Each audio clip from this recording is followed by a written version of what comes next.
Ladies and gentlemen, please take your seats. You know, everybody's got value, even a nobody. And if you're within the sound of my voice, that must mean you're in the seats with once more. As always, my name is Dave Voigt, and I'm the host of this podcast where we sit down with a wide-ranging variety of industry professionals and pick their brain about current projects, state of the industry, how they got started, and so very much more in a light and conversational fashion. And if you like how we do things around here, I'm assuming you do, you're listening to the podcast right now, you can subscribe to the podcast. You can find us over at Apple, Spotify, Amazon, Google, basically wherever you get your podcasts. Plus, we archive every single one of our episodes over at our In the Seats YouTube channel, so if you could give us a like and subscribe there, that would be great. Also, why not find us on social media? You can find us on Facebook, Twitter, and Instagram at either In the Seats or at It's Podcast One for all sorts of updates. But also, we're on TikTok too at In the Seats for a little bit of fun too, so don't hesitate to join us there. But finally, and I say this a lot, but I mean it because it's where it all began, please pay us a visit over at In the Seats, intheseats.ca for all the latest and greatest from the world of film, television, basically the moving image at large, because that's what we love to write about and talk about, and we love it when you come read about it, so please stop on by. On this episode, we got a fun one. If you didn't know, Nobody is out on Blu-ray today, and 4K and DVD and all that fun stuff, and it just might be the action movie of the year that none of us saw in theaters because of the pandemic, but such is the way it is. It is a fun, smart, intelligent sort of action thriller that really keeps us going, and has a couple of laughs too, but it's so exceptionally well done, and I mean, it's really a great film that we can't say enough about because Bob Odenkirk's great in it, and so many other people are great in this film, including the person we talked to for this very episode. We talked with the one and only Billy MacLellan, Canada's own Billy MacLellan, who had a part in the film, and we talk about his experiences on set and working with another iconic Canadian actor, and just sort of trying to find his moment with certain people that he shared the screen with in this film, and it's a fun one because we ended up talking shop, and it's just Billy was a fun interview, and he's a fun guy, and definitely want you to support him in whatever role he takes in the future, but support him in Nobody, which if you want to check it out, it's on video on demand now, but you can pick it up on 4K, Blu-ray, and DVD today at your local retailer. And, I know for us, DVD and Blu-ray is an essential thing, but now it's available anywhere you want to get it. So go out, get your copy of Nobody. It is a hell of a lot of fun. But first, enjoy our talk with Canada's own Billy MacLellan and his role in Nobody, because he certainly isn't a nobody. He's a fun guy, and he's a fantastic interview, and I look forward to talking to him again. But enjoy our talk, and go enjoy Nobody. I am 100% a fan first, but the thing I'm often shocked about is how many people are not. Well, wow. That does shock me, but I guess just to kick it off, because we are fans, I just want to say congratulations on Nobody. I finally just watched it, man. So much fun. Now, I guess walk me through the audition process for getting involved in this crazy movie. Yeah, sure. Well, even though it was pre-pandemic, the audition was exactly where my phone is right now. It was a self-tape audition, so I fired up a backdrop there, and I auditioned for that, and it's funny because I did the first take. I did the first take in my living room, and I said to my girlfriend, I think this character's kind of a douche. So I'm gonna go grab my shaker cup. And I'm gonna put the metal ball inside of it. So I walked into the audition going, and I think that got me the job. Because that ended up being in the movie. It ended up being in the movie. For the callback, Ilya, the director, he wanted to FaceTime with me, and that's actually pretty rare in the process. So I set up my phone, and we started chatting, and he mentioned his film Hardcore Henry, and I had seen Hardcore Henry at Scotiabank theaters, and he seemed somewhat surprised that I'd seen it in the theaters. I don't know how well Hardcore Henry did, but I thought Hardcore Henry had. It's a super tough thing to do. A first-person movie is a super hard thing to do. Yeah. But I just thought there were moments of genius in that movie. Yeah. And again, going back to the audio commentaries, I had listened to Ilya's audio commentary for Hardcore Henry, and so we actually talked about that for a little.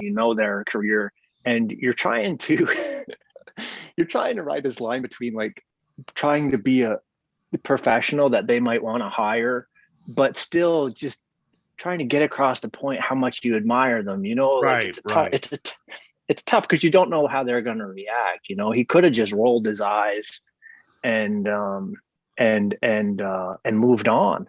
But I think Ilya is a lot like you and I in that I'm often surprised when I show up on set how people don't love movies as much as I do. So when I started talking to Ilya, I realized very quickly he can out-movie me. And he mentioned a Korean film that he wanted to use as he's using as an inspiration for Parts of Nobody. I think it was called A Bittersweet Life. I bought it on DVD. So I ended up getting that and watching it. But I often play this game with people that I know are huge movie fans of what's the best movie I've never seen. And I couldn't say one to Ilya that he hadn't seen before. It was super impressive, but frustrating at the same time. That's wild, man. Now, I mean, I'm guessing, like, how many days were you on set? I got to imagine you were in and out. I got to imagine you were in and out fairly quickly. I was out. I think I was out for about 10 days in Winnipeg. It was the Halloween before the pandemic, so it was a minute ago. But it was something like 10 days. Okay. Now, how was it? I have a cool story for you though. If you're a movie fan, so I landed and went to my costume fitting from the airport, and at the costume fitting, the costume designer said, "Oh, I just fit Michael Ironside," and of course, like in grade 8 Top Gun, there was nothing better than Top Gun. I was so excited to see Top Gun. I bought the novel that was based on the film script and read it before I could go in to see it in the theaters. So she says, "I just fit Michael Ironside and he wants to meet you because he's playing my dad." And she said, he left his phone number for you to give him a call. And I was so nervous to call him. I didn't. I went to the gym across the street instead to work out. And I'm working out and a phone number comes up and I don't recognize it. So I don't answer it. And I check my messages and it says, "Hello, William, Michael Ironside here." And he just wanted to get together and have a cup of coffee before we started working. And I called him and I said, "Well, I hear the Joker is good. And it's just a couple blocks from the hotel and I was going to go see it." And he said, "Well, let's go see the Joker." So I went to go see the Joker with Michael Ironside. And I kept just looking over going, this movie is so good. That's Michael Ironside. And he ended up being super cool and we got along fantastic. But yeah, for a kid that, from Cape Breton that grew up in the woods that couldn't get enough VHS, that was pretty cool, man. No, and you know what? I got a good Ironside story too, and I'll share it with you because, I mean, I got to interview him once. And it was one of those things where I was so intimidated because I kept thinking Scanners and Top Gun and Total Recall and all these big things. But then I got to sit down with him and he was such a sweetheart of a guy. And like, I was originally set up for like 10, 15 minutes, but he kept waving the publicist off going, "No, I'm having fun. Leave me alone." And we talked for like an hour. He's that kind of guy. Yeah, 100%. I know he is he's been around the block, and I mean, just to get to sit with him we had dinner quite often at the hotel, and I wasn't shy about going, Mike, tell me some stories, man. Just tell me stories about being on set. And he told me stories about, Top Gun, and he was telling me stories that I'm a huge Patrick Swayze fan too, man. And he was telling me stories about working with Patrick, and it's not lost on me how cool that is, Is that the joy of getting a part like this? Because I mean, I can imagine that, I'm sure the paycheck is fine and all that, but getting sort of those moments to sit under the learning tree of an icon like Michael Ironside is priceless in and of itself. Well, when you accept a job as an actor, there's 20 shades of what is this worth to me? Yeah. Because if someone like, for instance, Alan Hocko was a year behind me at school, and he's had a lot of success in producing stuff. And if he called me up and said, "Hey, Billy, I want you to do this part," I wouldn't even need to see what it was. I'd just say, "Tell me when to be in Newfoundland and I'll be there," And then other times you get a script and you think, I don't know if I want to do this. And then you find out that someone super cool is doing it and you're doing a scene with them. And then you go, yeah, okay, maybe that's not the case. And maybe the money is really good. Like sometimes the money isn't good at all, but it's shooting in Cape Town. And then you think, wow, I'm hardly going to be used. And they want me to go to Cape Town for 2 weeks. And I get to go explore like that. There's 100 different things. But with this one, of course, working with Ilya after I realized he was so cool, that was one. Big old Bob Odenkirk fan. I mean, he can't, you watch anything he does and he can't hide how smart he is, it just exudes off him on the screen. And of course, Christopher Lloyd, I mean, how cool is that? And when here's a behind the scenes DVD supplemental feature. When I said yes to the project, the closing scene of Nobody wasn't the same as it is now. The closing scene was the Nobody family having supper, right, with Chris Lloyd and Mike Ironside and myself. We were all, you've seen the shot before 100 times. It's probably why it was cut from the movie. We're all having supper and they're outside the window and it pulls back and they're the happy family, that kind of thing. So that got cut. And what that meant when I showed up in Winnipeg was that I didn't have a scene with Christopher Lloyd anymore and I wasn't going to meet him. And I was bummed. And, but I don't know if I should tell this story. Oh, what the hell? Mike Ironside would tell this story. So I'm going to tell you. So, I went to the hotel my first night and it was a lovely hotel. It was super lovely. And I got into my room and it was right beside the elevator and it was super loud. So I asked them if I could switch rooms. So they did. I wasn't working the next day. I had the day off, but that night I went to bed. I woke up at about 4 a.m. and I woke myself up scratching my back and I snapped out of my slumber and realized I am super itchy. And I threw all of the bed sheets back, all of the white bed sheets, and I could see something about the size of an apple seed. Oh, no. And it was a bed bug. And I looked in the mirror and I had a straight line of dots all the way down my back. Now, I went down and management came up and they were all super cool about it. And so they put me in another room. And the next day they said, we're going to steam clean everything you got. So you just get out of the room and leave all your clothes with us. We'll give you those clothes that we give people when they go work out in the gym. And so I thought, I'll just go work out. So I go work out and Christopher Lloyd is in the gym. So I got to approach him and say, hi, Christopher Lloyd. My name's Billy. We're in the same movie right now. And he was super gracious and I got to get a selfie with him. So if you were to say to me, Billy, look, you get to meet and talk to Christopher Lloyd, but you got to get bed bugs, I would take the bed bugs every day. Every day, 100%. That's hilarious, man. And I mean, it reminds me of just one of those things that people on the outside looking in don't always take for granted, because I mean, I'm always kind of curious. How do you balance sort of being a working actor, finding the jobs that, are inspiring to you creatively and the ones you're going to enjoy and really get to tear into versus the ones where it's like, I got to pay my rent. I got to pay the mortgage. I got to keep the lights on. How do you sort of walk that line? Well, there are so many, like I say, there are so many shades of what does this contract mean to me. Mm. And I haven't really been in a position so far, knock wood, where I say, I really don't want to do this, but I need the money. And because this acting it's a special thing to me in that I really just enjoy it. Mm. And if it becomes the type of thing where I don't like doing it, I'd rather just roof houses. I'd rather just move back to Cape Breton and roof houses. You know what I mean? Right. Because if it's one of the most special things, I don't want to wreck that. But there have been jobs where they feel like they're kind of going sideways. You know, Right.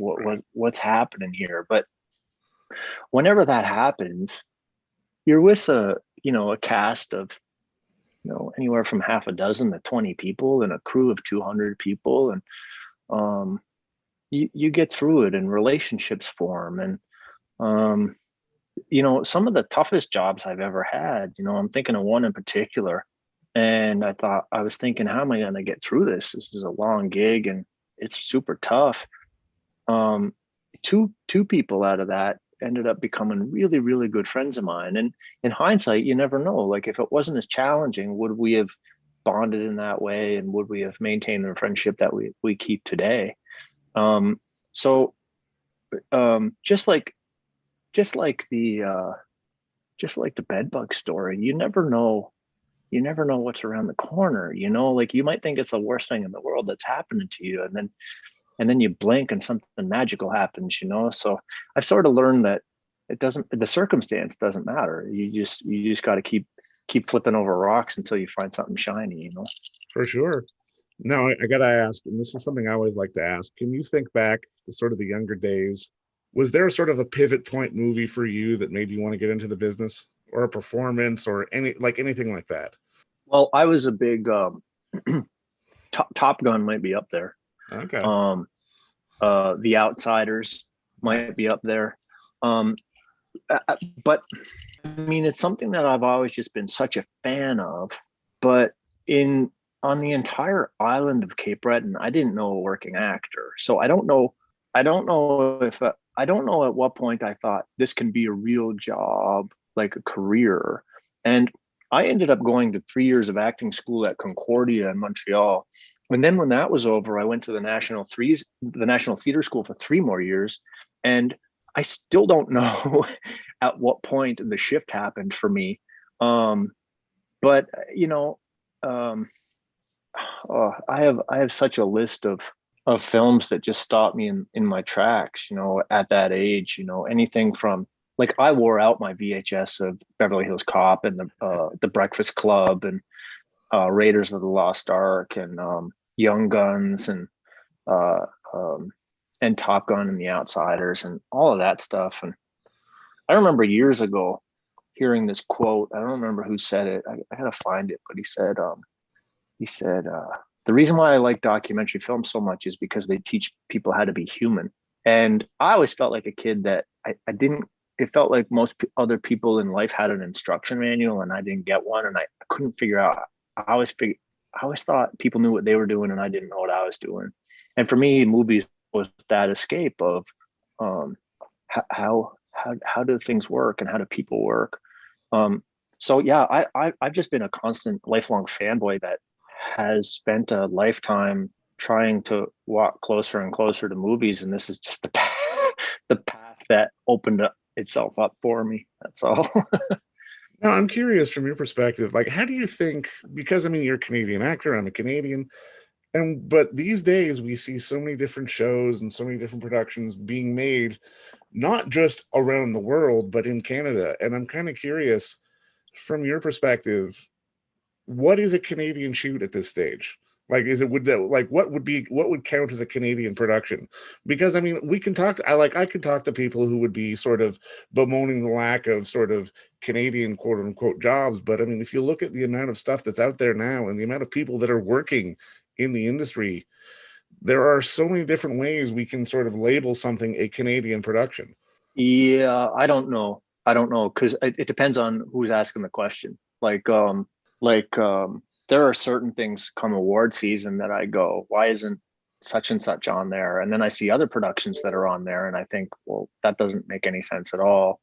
But I know what you mean. Like when I was a kid, the big time Canadian movies for me were, let's say, I remember this might answer your question. I remember seeing Dance Me Outside, Right. and Okay. I remember thinking, hold on a second, hold on, this is a movie, but this is kind of what the kids from Degrassi are doing, like, and it makes it a little bit more viable. And Yeah. then you see something as cool as shit like Hardcore Logo, Right. and you think, oh, dude, is this real? Like, how do I get involved in that? And it it it really depends. Like I know, for instance, Hugh Dillon is doing a new show with what's his name, the guy that did he was the sheriff deputy in the first season of Sons of Anarchy, and he also is the director, writer, producer of that Kevin Costner show that's going on right now. Oh, the Yellowstone. Yeah, okay, I know who you mean. Yeah, I'm blanking on his name, but I know who you mean. Yeah, and it stars Jeremy Renner, but it's being shot in Ontario. I think it's in Ontario, but yeah, I mean, so would I claim that as Canadian? Yeah, like if Hugh Dillon's involved and he's got, I mean, you put a Hugh Dillon stamp on something, man, and you're not going to miss it. Like, so I'd claim that, but it's really to me, I guess it falls into the category of, why would that be important outside of us getting to tell our stories? And I don't think there's such a anywhere from Cape Breton to BC, or I guess I should include Newfoundland too, because they get angry. But anywhere from Newfoundland to BC, we're going to be telling our stories, just because I think Canadians are innate storytellers, and Yeah.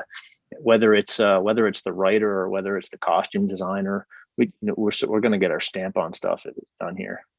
No, and I mean, I think you're right. And I mean, it just because I love how sort of the industry shifted a little bit, because we did have a period where we were sort of trying to name drop that we were on Yonge Street, or, reference Saskatchewan or reference Cape Breton, but that seemed to sort of fall away in favor of the strength of the stories, which I definitely think is the stronger thing. I mean, I hate to say it, but I mean, I would almost call it sort of the Beachcomber syndrome, with stuff that we would watch growing up that was trying too hard to be Canadian. Well, I don't know. I don't know if I necessarily agree. Like, for instance, Springsteen, when Springsteen writes the album Nebraska, he's not wondering what the Canadians are going to think about Nebraska. He's just got a story to tell. That's okay.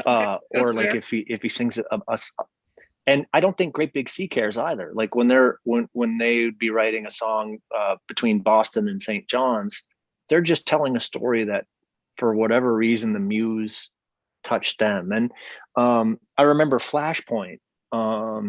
They weren't trying to beat us over the head that it's Canadian, but they did show the CN Tower. Their money had colors to it. You know what I mean? It wasn't all gray money. But then there are other stories like for instance, Pontypool. Like I don't think they really draw attention to where that is set. I don't know, but you cannot hide the fact that's Canadian. You know what I mean? No, for sure. No, and I think you're right. I think it does speak to sort of how we're interpreting stories these days. And I mean, when you look at, just to dial it back to Nobody, I mean, I think the thing I love about this film the most is that it reminds us to sort of not judge the book by the cover. It's one of those things where, yeah, Bob is just this slumpy guy going to work every day, but there's so much more to it, and there's so many more layers. And I'm kind of curious, like, when you're going out to read and when you're going out to find stuff, like, how often do you get to find the layers and that kind of stuff?